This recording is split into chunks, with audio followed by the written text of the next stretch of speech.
Hey guys, Chad here again with Flying S Models. Welcome back to the channel. As always, appreciate you tuning in.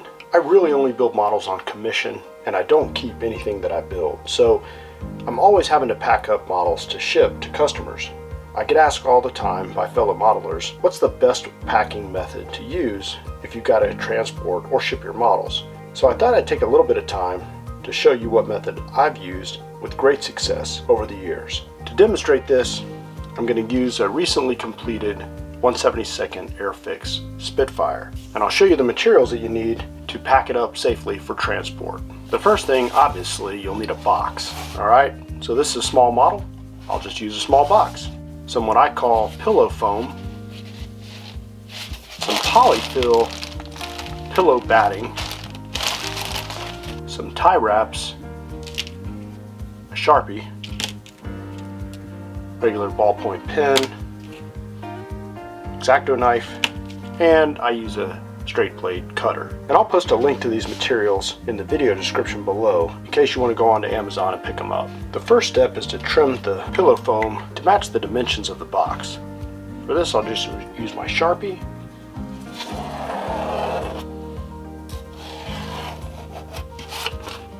to outline the dimensions. I'll then come back in with my straight edge razor and trim it to fit.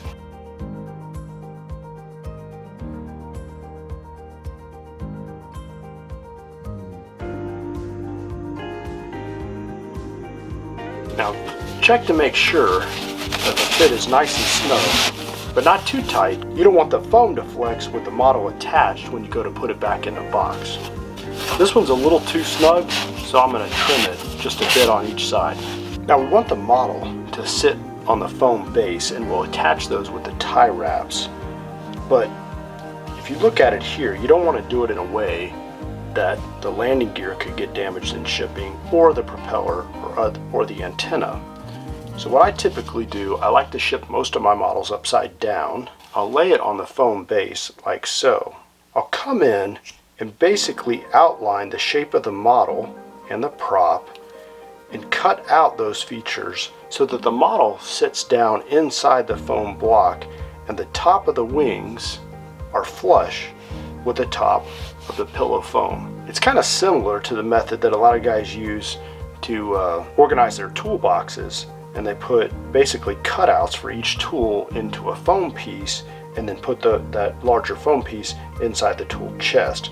So in this way, you got to project the outline of the fuselage, and I'll just draw a general shape here and a general shape here and here, and then also kind of mark the locations of the prop and spinner like so. You can see here just some general markings, and I'll fill those in the basic shape of the model.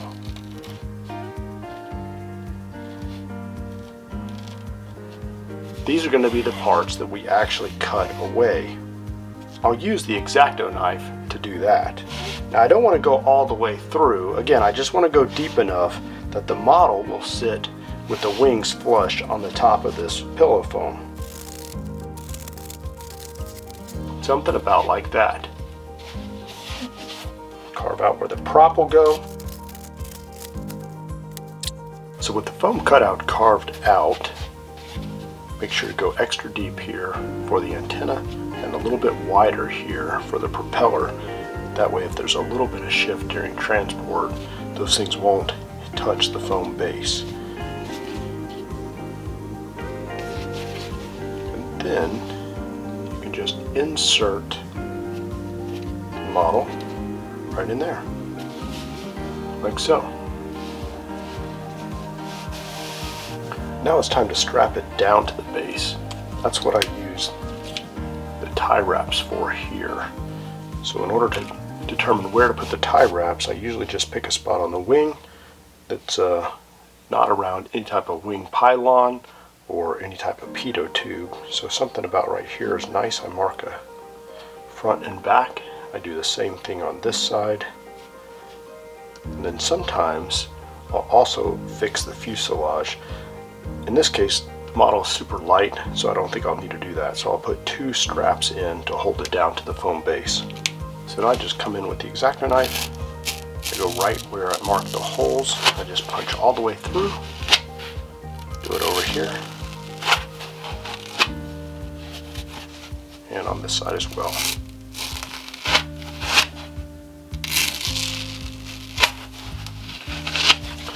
With the holes punched through, you can just take the tie wrap, route it up into the hole on one side, and feed it through on the other side.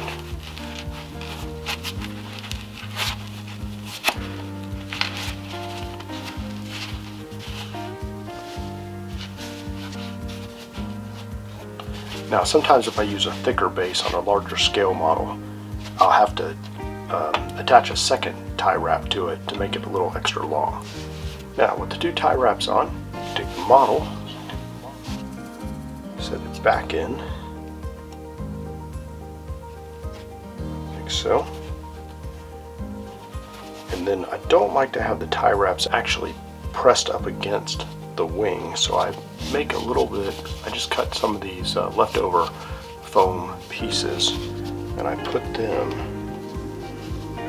here, and then I just cinch the tie wrap down, like so. Now it's the same thing on the other side. In this case, I think I want to thin it just a little bit, just because there's the pitot tube here that I don't want to knock off. So a slightly thinner piece now, like so. Alright, and there you go. Now you can see here the model is fixed to the foam base, and that way if there's any bouncing around during shipping, the model doesn't actually move off the foam base. So the foam base actually cushions it during shipping, and the tie wraps prevent it from shifting. Now you can just set the model down inside the box, like so. And then I take some of that polyfill pillow foam and just put it right over the top.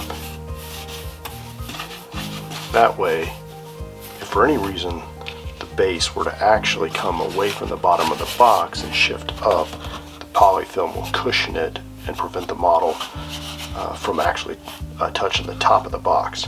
So with the polyfill added, you can just seal it up, tape up the box, and ship it out. I've shipped models all over the world, and I've had great success with this packing method. So I hope this gives you an idea of how to package your models safely to ship them to either a customer, a friend, or to carry them to your next model show.